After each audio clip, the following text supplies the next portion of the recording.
안녕하세요. 저는 올해 49살이 된 남자입니다. 저는 태어나서 결혼을 2번 해봤습니다. 지금 같이 사는 아내는 2번째 아내고요. 남들이 보면 재혼해서 살고 있냐고 하겠지만 첫 번째 결혼이 너무 황당하게 끝이 나서 그런지 이혼했다는 기억도 없고 그냥 하루아침에 송두리째 빼앗긴 기억만 남아 있습니다. 결혼해서 1년도 채 되지 않아서 갈라졌거든요. 처갓 사람들이 잔뜩 몰려와서 데려갔습니다. 귀한 막내 여동생을 그리 둘 수 없었다네요. 저는 지방에 있는 작은 동네에서 태어났습니다. 거기서 29살이 될 때까지 지냈었고요. 입학식, 졸업식, 거기다가 첫 결혼식까지 제 인생의 가장 중요한 순간을 거의 다 그곳에서 해왔어요. 물론 이혼도 거기서 했고요. 당연히 좋은 추억도 많이 있었습니다. 저의 첫 번째 아내인 지금의 전처가 되어버린 그 사람을 거기서 만난 거였어요. 라디오를 참 좋아하는 여자였죠. 학창시절부터 성인이 돼서까지도 늘 라디오를 품고 살았어요. 연애 시절 밖에서 만나게 되면 작은 라디오를 틀어놓고 함께 앉아 있었어요. 그래서 몰래 이벤트로 여자친구가 즐겨 듣던 라디오 프로에 사연을 적어서 넣어보려고도 했었는데 제가 글씨가 못생겨서 그런지 채택이 안 되더라고요. 사귀는 동안 정말 동화책에 써도 될 정도로 순수하게 만남을 가졌었고요. 그게 여자친구에겐 오빠가 셋이나 있었거든요. 저희 동네에서 꽤 유명했어요. 집안의 막내 동생이고 거기다가 여동생이니 오죽했을까요? 당연히 전 순수해졌죠. 맞아 죽지 않으려면 반드시 순수해야 했습니다. 그래서 데이트도 주로 공터에 앉아서 했고요. 매번 듣는 라디오 프로그램도 같았고 만나는 장소도 똑같아서 여자친구가 즐겨 듣던 프로그램 이름처럼 밤하늘의 별만 봤습니다. 그러면서 저 하늘의 별을 따다주겠다는 지금 생각하면 오글거리고 느끼한 말도 그때는 서슴없이 여러 번 했던 것 같아요. 여자들은 반짝거리고 이쁜 걸 좋아한다고 알았으니까요. 그렇게 별만 바라보며 지내며 참고 버티다가 제가 28살이 되었을 때 결혼 이야기를 먼저 꺼냈습니다. 그 당시 저는 아버지 가게에서 제법 일도 많이 배우고 월급도 받으면서 지냈었거든요. 이제 기술도 생기고 돈도 생겼으니 당연히 함께 살고 싶었습니다. 당시 여자친구는 26살이었고요. 그래서 그런지 그 집 오빠 3인방이 왜 그렇게 일찍 결혼하냐며 엄청 반대하기도 했었네요. 근데 장인 장모님이 흔쾌히 허락해 주셔서 이듬해 결혼식을 올리게 되었습니다. 그 시기에 맞춰서 아버지는 가게를 확장하신다고 길 건너에 새로 들어오는 건물에 임대 계약을 넣어놓으신 상황이었는데 20년 지기 지인에게 사기를 당하게 되면서 한순간에 집안이 완전히 뒤집혔습니다. 가게가 날아가 버렸어요. 가게를 옮기는 날짜에 맞춰서 다 준비해놨는데 막상 그날 짐을 옮겨놓으니 진짜 주인이 나타나서 뭐하는 짓이냐고 난리를 쳤고 원래 쓰던 가게는 이미 주인이 바뀐 상황이라 오도 가도 못하고 길바닥에 나앉아버렸어요. 그때 참 사람이 무섭다고 느낀 게 저희가 힘든 상황에 놓여서 돈이 급한 상황이었고 장사를 해야 돈이 벌리는데 지인 창고에 물건을 쌓아놓고 있어야 하니 너무 막막했죠. 그나마 다행인 점은 저희 집이 철물점을 해서 그게 썩고 유통기한이 있는 건 아니라서 창고에 잘 넣어놨다가 옮기면 될 것 같았어요. 근데 저희 아버지가 사기를 당했다는 소문을 듣고 갚을 기간이 넉넉히 남아 있었는데도 혹시 못 받을까봐 사람들이 매일 찾아왔어요.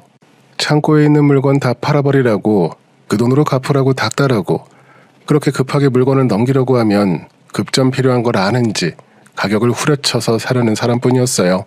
사람이 아니라 하이에나들 뿐이었습니다. 한순간에 모든 걸 빼앗긴 아버지를 보면서 옆에서 너무 가슴 아프고 힘들었는데 얼마 지나지 않아 저에게도 하이에나 같은 사람들이 다가왔습니다. 처가 쪽 형님들이 여러 번 찾아오다가 결국 사고를 쳤어요. 그때가 결혼한 지 1년도 되지 않은 상황이었고 당연히 저희 사이에는 아이도 없었어요. 여러 번 집에 왔다 갔다 하더니 어느 날 갑자기 제 아내를 데리고 처가로 가버렸습니다. 몸이 안 좋다는 핑계로 데려가 버렸어요. 걱정스러워 보였겠죠. 당시 신혼집도 보증금을 빼버린 상황이라 부모님과 함께 지냈었고요. 거실이며 집안 곳곳에는 철문점에 두던 물건들이 쌓여 있었으니까요. 가끔 사람들이 찾아와 돈 달라는 소리도 했었고요. 근데 아무리 생각해봐도 집안이 힘들 때 유일한 며느리가 친정에 가버린 점은 저도 받아들이기 힘들었습니다. 저희 부모님은 내색하진 않으셨지만 당연히 서운하셨던 것 같고요.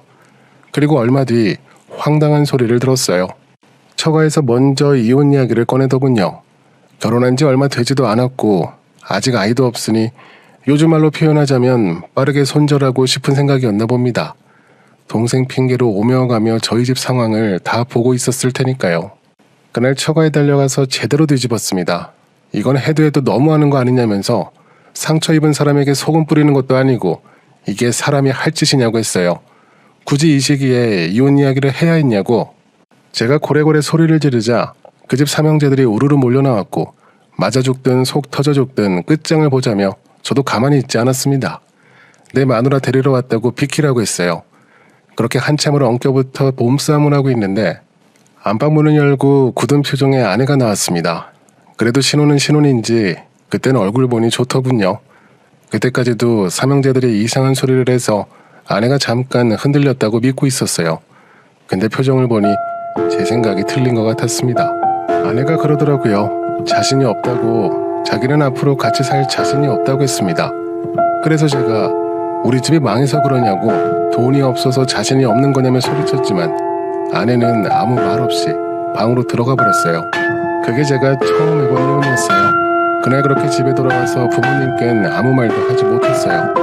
며느리 건강은 좀 어떠냐면 걱정하시는데 아무 생각이 나지 않았거든요. 그냥 많이 아픈 것 같다고 하고 넘겼습니다. 그렇게 2달 정도 지나서 살던 집도 처분하고 수원에 있는 큰아버지 집으로 옮겼습니다. 이혼했다는 사실은 1달 정도 지나서 어느 정도 가게가 정리되었을 때 말씀드렸고요. 그날 아버지가 처음 눈물을 보이셨습니다. 큰아버지 댁에서 1달 정도 지내다가 군포에 있는 여동생이 혼자 지내던 단칸방에 들어가 함께 살기 시작했고요. 동생 도움으로 이곳저곳 추천을 받아서 일자리를 구할 수 있었고 그때부터 돈을 벌기 시작했어요. 2년 정도 열심히 돈을 모아서 방 2개짜리 집으로 옮겼고요. 그러다 동생의 소개로 어떤 음식점에서 식사하게 되었는데 거기서 제 2번째 아내를 만났습니다. 저보다 나이가 4살이 많았어요. 듣자하니 그 사람도 이혼한 상황이었고요. 어머님이 운영하던 식당에서 일한다고 했는데 음식 솜씨도 좋고 제가 갈 때마다 은영이 친오빠라면서 이것저것 많이 챙겨주기도 했습니다. 가끔 반찬도 싸줬고요. 한 번은 저희 부모님을 모시고 갔던 적이 있었는데 그때 어떤 반찬을 주로 드시는지 옆에서 꼼꼼히 봤었나 봅니다. 나중에는 그 반찬 위주로 막 챙겨서 주더군요. 맨날 받아먹기 민망해서 신경이 쓰였고 신고 있는 슬리퍼가 낡아 보였길래 길 가다가 5,000원짜리 슬리퍼를 사다가 줬는데 엄청나게 좋아하는 겁니다. 저를 볼 때마다 발이 편해서 오래 서 있어도 지치지 않는다고 그러고 그런 모습이 또 고맙고 더 챙겨주고 싶어지면서 저보다 4살이 많은 그 여자를 어느 순간부터 좋아하게 되었습니다. 나중에 제가 결혼하고 싶다고 부모님께 정말 조심스럽게 이야기를 꺼냈는데 저희 아버지가 엄청 좋아하시더라고요. 처음 봤을 때부터 며느리감으로 보였다고 하셨어요. 그렇게 제 나이 33세 37살 아내와 결혼을 했습니다. 결혼식은 따로 못했어요. 그냥 식당에서 음식 차려놓고 가족끼리 식사한 게 전부였습니다. 근데 참 신기한 게 제가 2번째 결혼하고 나서부터 참 많은 게 바뀌었습니다. 저희 집안에 복이 들어오는 것 같았어요. 원래는 제 아내가 하던 식당이 엄청 좁았거든요. 근데 옆에 있던 식당이 문을 닫으면서 아주 괜찮은 조건에 들어갈 기회가 있었고 아내가 내심 들어가고 싶어하는 눈치길래 저랑 제 동생이랑 돈을 싹 모아서 은행 대출까지 끼고 옮겨버렸어요. 그땐 그게 좀 무모한 결정이었는데 예전에 아버지 가게 옮겼을 때 맺히는 한이 있어서 그런지 제가 주도적으로 더 옮기자고 나섰습니다. 그때부터 저희 모두 한 집에서 같이 살았어요. 저희 부모님과 장모님 그리고 동생까지 아주 똘똘 뭉쳐 지냈습니다. 물론 식당 일도 다 같이 했고요. 그때까진 저는 식당 말고 밖에서 다른 일을 하고 있었어요. 근데 주변에 작은 회사들이 하나씩 들어오더니 어느 순간부터 점심시간에 손님이 점점 늘다가 배달을 원하는 손님도 생겨서 그때부턴 제가 중고 오토바이를 하나 사다가 배달 다니기 시작했고요. 그때부턴 온 가족이 매달렸습니다. 멈춰있던 돛담배가 갑자기 바람을 만나 한순간에 멀리 움직이는 것처럼 저희 가족에겐 식당이 그런 존재였습니다. 점점 손님이 늘고 옆에 가게도 저희가 쓰기 시작했고요. 그러면서 직원들도 새로 뽑게 되었어요. 제 여동생도 식당에서 일하다가 근처 회사원과 눈이 맞아 결혼했고요. 그렇게 정신없이 거의 15년 가까이 여행 한번 가보지 못하고 식당에서 꼼짝없이 지냈습니다. 그러다 어느 날 우연히 고향 친구를 만나게 되었어요. 어떤 남자가 식당에 와서 밥을 먹는데 자꾸 흘끔흘끔 저를 쳐다보는 겁니다. 그래서 저도 은근히 신경 쓰여서 틈틈이 보고 있었어요. 근데 계산하러 나오면서 저에게 다가오더니 혹시 형석이 아니냐면서 제 이름을 부르더라고요. 그 순간 저도 누군지 알아볼 수 있었습니다. 근데 아는 척을 하긴 싫었어요. 별로 좋은 기억이 없는 동네라 모른 척하고 다른 사람이라고 넘겨버리려고 했어요. 근데 옆에서 제 아내가 다가오면서 형석 씨라고 부르는 거예요. 저희 아내는 항상 제 이름을 부르거든요. 연애 때부터 그게 버릇이 들었다고 고치기 힘들다고 하더니 그날도 제 이름을 불러버렸어요. 그러자 계산하러 나온 남자는 엄청 반갑게 웃으면서 형석이 맞지? 맞네, 맞아 하면서 제 손을 붙잡고 좋아하는데 그 모습에 제 아내도 덩달아 기분이 좋아져서는 누구시냐면서 물어봤고 그렇게 저는 기억하기 싫었던 고향 이야기를 다시 들어야만 했네요. 다른 친구들이 어떻게 지내는지 쭉 이야기하다가 갑자기 멈칫하며 제 아내의 얼굴을 쳐다보는데 아내도 눈치를 챘는지 말씀 편히 나누시라면서 자리를 비켜주더군요. 그러면서 전처의 이야기를 들을 수 있었습니다. 그 삼형제 이야기였어요. 시내에서 작은 세차장을 운영하고 있다고 했어요. 전처는 그 뒤로 소식이 없어서 어찌 지내는지 모른다고 했고 삼형제 소식은 많이 들었다고 제가 묻지도 않았는데 먼저 다 이야기하더군요. 그날부터 계속 예전 생각이 나기 시작했어요. 그런지 고민이 아내 눈에도 보였는지 저보고 고향에 한번 내려가 보지 않겠냐며 물어보는데 저는 고개를 저었습니다. 우리 아버지도 결국 돌아가실 때까지 고향에 가지 않으셨다고 나도 죽을 때까지 갈 일 없다고 했어요. 아내는 이미 다 알고 있었거든요. 우리 집안이 어찌 사기를 당했고 어떤 고생을 했는지 제가 이야기 안 했어도 저희 부모님이 매일 밤마다 이야기하셨으니까요. 그래서 저도 그냥 잊고 예전처럼 지내려고 했습니다. 근데 얼마 뒤에 아내가 저에게 오더니 자동차를 바꿀 때가 되지 않았냐고 탈만하냐고 묻는 겁니다. 그때 제가 타고 다니던 차가 13년 정도 되긴 했거든요. 그래도 뭐 장고장 없이 잘 타고 다녔는데 아내가 저러는 겁니다. 가게 지인 중 한 사람이 차에 대해 잘 아는데 이번에 괜찮은 중고차가 하나 나왔다고 그걸 사는 게 어떻겠냐면서 계속 바람을 넣더군요. 무슨 새 차도 아니고 중고차를 사자고 하는지 뚱딴지 같은 소리라고 넘기려고 했는데 나중에 그 중고차가 저희 가게 앞에 떡하니 서 있는 겁니다. 당연히 저는 손님이 타고 온 자동차인가 싶었어요. 근데 가게 마감하고 정리할 때까지도 그 차는 거기에 있었고 가게 문을 닫고 나서야 아내가 말하더군요. 저 차 타고 고향에 내려가서 친구들에게 밥도 사주고 어깨에 힘 좀 주고 오라는 겁니다. 그 자동차 정면에 별이 크게 박혀 있었거든요. 아니 저 별값이 얼만데 이걸 왜 샀냐고 제가 버럭 화를 냈어요. 그리고 내가 뭐하러 고향에 내려가서 밥을 사고 어깨에 힘을 줘야 하냐고 했습니다. 그러자 아내는 당신이 그렇게 해야 돌아가신 아버님도 엄청 뿌듯해 하실 거라고 이번에 고향에 가서 한을 풀고 오라고 하더군요. 그때 갑자기 돌아가신 아버지 생각에 가슴이 먹먹해졌네요. 들어보니 아내 말도 맞는 것 같고 이번에 고향 친구에게 연락처도 받았으니 한번 내려가서 친구들을 만나고 오는 것도 나쁘진 않을 것 같았습니다. 그렇게 거의 20년 만에 고향에 내려갔습니다. 너무 많이 바뀌어서 어디가 어딘지 아무것도 모르겠더군요. 원래 고향은 마음속에만 남아있는 거라고 하던데 그 말이 무슨 말인지 이번에 가보니 알 것도 같았습니다. 고향을 떠날 때는 용달차 구석에 앉아서 올라왔지만 이번에 내려갈 때는 별이 크게 박힌 자동차를 타고 내려가니 아내가 했던 말처럼 마음 한구석에 있던 응어리가 조금 풀리는 것도 같았어요. 그렇게 친구들도 다시 만났네요. 오후부터 시작된 술자리가 시간이 지나면서 친구들이 하나둘 모이기 시작했고 친구들이 건네주는 술 한 잔에 마음에 있던 응어리가 점점 녹아내리는 것 같았어요. 그렇게 새벽이 돼서야 술자리가 끝이 났고 친구들에게 기대어 근처 숙박업소에서 몇 년 만에 처음으로 마음 편안하게 잠이 들었습니다. 늘어지게 자고 일어나니 숙취도 없고 너무 개운한 게 고향이라서 그런가 싶더군요. 그리고는 씻으러 화장실로 가는데 테이블 위에 무슨 명함 한 장이 놓여 있었어요. 처음엔 별 생각 없이 무시하고 지나갔습니다. 그저 그런 뻔한 명함이라고 생각했어요. 그렇게 씻고 나와서 옷을 입고 나가려고 하는데 또 그 명함이 눈에 들어오는 겁니다. 신던 신발도 벗고 다시 방에 들어가 명함을 집어들었는데 세차장이라고 크게 쓰인 명함이었어요. 그 순간 예전에 친구가 했던 말이 떠올랐고 그와 동시에 20년 전 처가에서 당한 일들이 스쳐 지나갔습니다. 그 명함을 손에 쥐고 한참 동안을 침대에 앉아 멍하니 명함만 바라보고 있었어요. 어찌 사는지 궁금했지만 보고 싶진 않았어요. 다시 만나게 되면 저 스스로가 통제가 안 될 것 같았습니다. 근데 사람 마음이 참 이상한 게 저도 모르게 달리던 자동차를 유턴해버렸고 내비에 주소를 적고 있더군요. 그렇게 삼형제가 아는 세차장으로 차를 몰고 갔습니다. 도착해보니 그리 넓은 세차장은 아니었어요. 손님도 별로 없어 보였습니다. 세차장이라서 그런지 자동차를 타고 들어가자 어떤 남자가 아주 반갑게 달려나왔고 서둘러 선글라스를 꺼내 쓰고 내렸습니다. 가까이 다가가 그 남자 얼굴을 살펴보는데 누군지 바로 알 수 있었어요. 삼형제 중 막내였습니다. 예전 젊었을 때도 인사성 하나만큼은 밝은 사람이었죠. 이번에도 제일 먼저 달려와 인사한 사람도 바로 그 사람이었고요. 저보고 어떤 세차를 하시냐고 물어보길래 내부 청소에 왁스칠도 해달라고 했습니다. 그리고는 그 세차장 안을 꼼꼼히 살펴봤어요. 구석에는 다른 차 한 대가 먼저 세차를 하고 있는 상황이었거든요. 그래서 슬그머니 그 옆으로 다가갔는데 거기서 첫째와 둘째를 찾았습니다.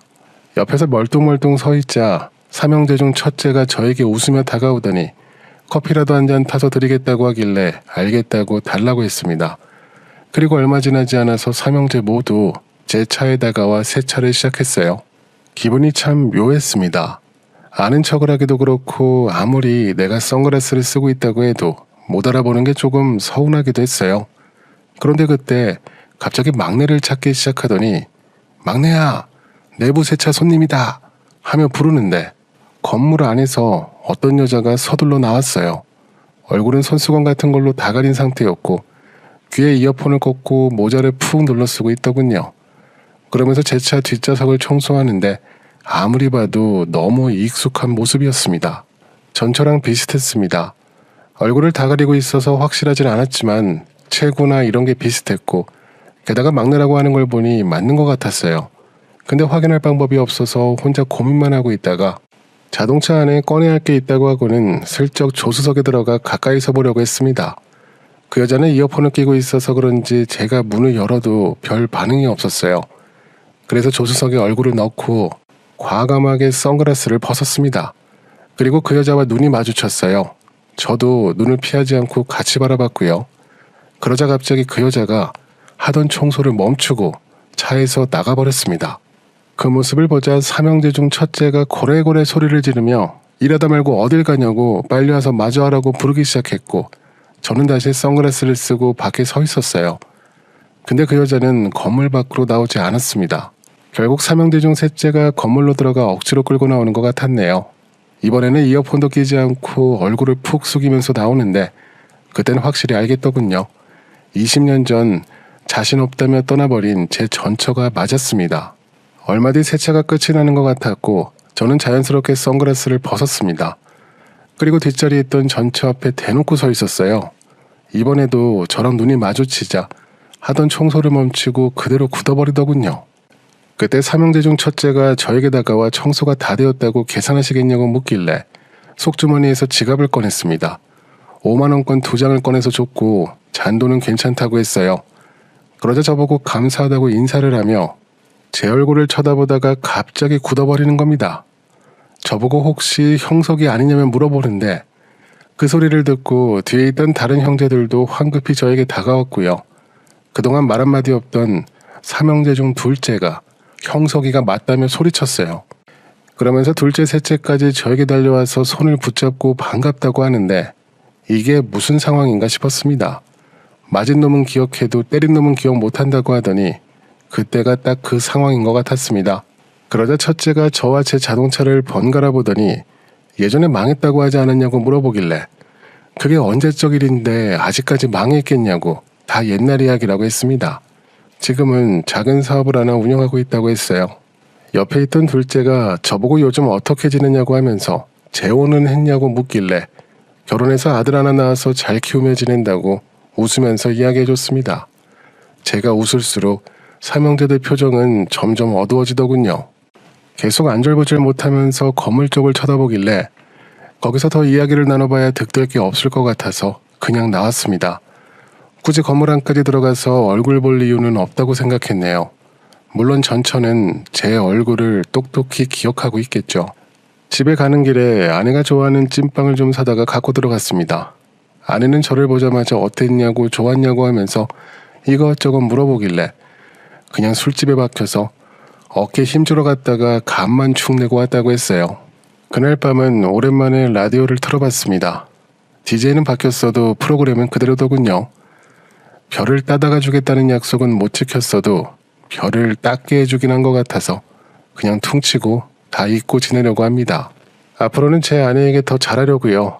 저에게 별도 따다가 줬는걸요. 재혼이 아니라 지금 그 사람이 저의 진짜 인연이었던 것 같네요. 이번에 고향에 다녀오고 나서 더 확실하게 느낄 수 있었습니다. 이번에 제가 준비한 내용은 여기까지입니다. 속 깊은 아내분을 두셔서 너무 좋으시겠어요. 사람에게 받은 상처는 사람으로 덮는다던데 이젠 어떤 상처도 남지 않으실 것 같네요. 두 분 행복하시고요. 건강하세요. 오늘도 저희 채널에 와주셔서 감사합니다. 지금까지 썰대표였습니다.